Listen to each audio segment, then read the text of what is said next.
Nakuha nga ni Moira ang kanyang gusto na siraan nga itong si Lynette, maging itong si Annalyn ay apektado din. Hindi niya sukat akalain na ganun pala magalit itong si Don Carlos, matindi pala talaga ito kung magalit dahil kahit nga sa kanyang trabaho ay sobrang apektado na rin. Kunting pagkakamali lang niya ay galit na ito sa kanya at talabaga pinipersonal na niya ang lahat ng mga bagay. Naman itong si Annalyn ay hindi na napigilan ang kanyang sarili. Nagawa nga niyang sagutin itong si Don Carlos. Sinabi niya rito na kaya nga umalis siya sa Apex dahil nga sa ganyang sitwasyon na pinag-iinitan siya sa kanyang trabaho.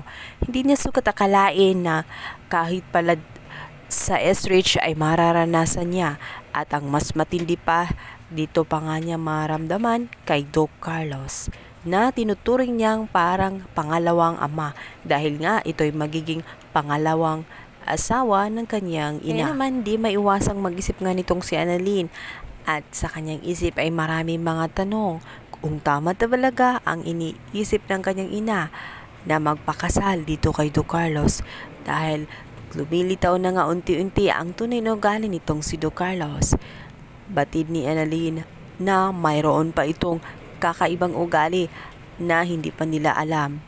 Maaaring maging dilubyo ang kanilang pagsasamang mag-ina sa oras nga na ikasal na sila nitong si Don Carlos kung sa ngayon pa lang ay napaka suplado na nito sa kanya. Samantala, itong si Moira ay patuloy pa rin sa kanyang hinahangad na panatilihin ang kanyang posisyon at safety nga ang kanyang posisyon sa Apex. So, bahalit wala na siyang magagawa dahil nga kinikilos na ngayon nitong si Giselle ang tama niyang kalalagyan at sinisiguro na din ni Lolo Pepe na mananatili na siya sa basurahan at hindi na kailanman makakaapak ng Apex dahil ayaw na nila itong maging parte ng pamilya ng mga tanyag dahil nagkakalat lang ito at nagbibigay ng kasiraan sa kanilang pangalan. Samantalang dahil grounded na nga itong si Moira at hindi na siya makakilos dahil sa ginagawa ngayon ni Giselle at kinukontrol niya ang bawat galaw nito. Kaya naman uutusan niya ngayon itong si Zoe na siya naman ang kumilos para sa safety ng posisyon nilang dalawa. Subalit uubra naman kaya itong si Zoe dito kay na Lolo Pepe at dito nga kina Giselle. Kasi ni Giselle na magkakampi itong si Moira at si Zoe at ilang beses na nga niyang nakikitaan ng hindi magandang pag-uugali itong si Zoe.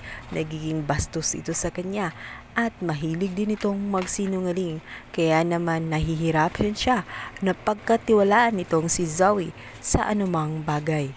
Samantala dahil nga itong si Don Carlos ay talagang minamadali na ang kasal nitong si Lynette.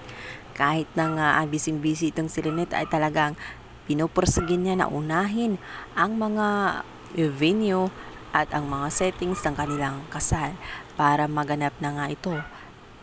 At ito namang si Lynette ay may takot naman itong kay Don Carlos at nagsunod-sunod naman sa kanya.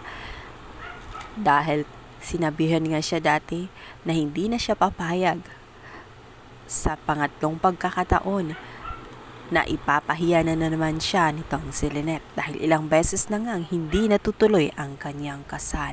Sinabi ni Don Carlos na hindi na niya alam kung ano ang gagawin niya dito kay Lynette sa oras nga na mangyari ulit na ipahiya ulit siya sa harapan ng mga tao. Kaya naman si Lynette ay nakokonsensya, subalit tadhana na nga ang pipigil sa kanila dahil ito nga si Giselle ay may matutuklasan na lihim dito kay Don Carlos. Ang tungkol nga sa katauhan nito ang si Don Carlos. Yan naman ang mga sandali na hindi nga natutuloy na mga engagement nga nitong si Don Carlos ay sinyalis talaga na hindi talaga sila para sa isa't isa. Lalo natuklasan nga ni Giselle ang lahat ng kasinungalingan ni Don Carlos dahil narinig niyang na nag-uusap nga itong si Moira at si Zoe. Kaya naman pupuntahan niya ang naturang kasal at dito nga niya sasabihin na hindi niya dapat pakasalan ang taong sinungaling at hindi mapagkakatiwalaan. Kaya naman matitigil na nga ang kalokohan nitong si Don Carlos. Masakit kay Lynette ngunit mas pipiliin niya ang tahimik na buhay kaysa makisama sa taong punong-puno ng kasinungalingan at hindi hindi naging maayos sa kanya.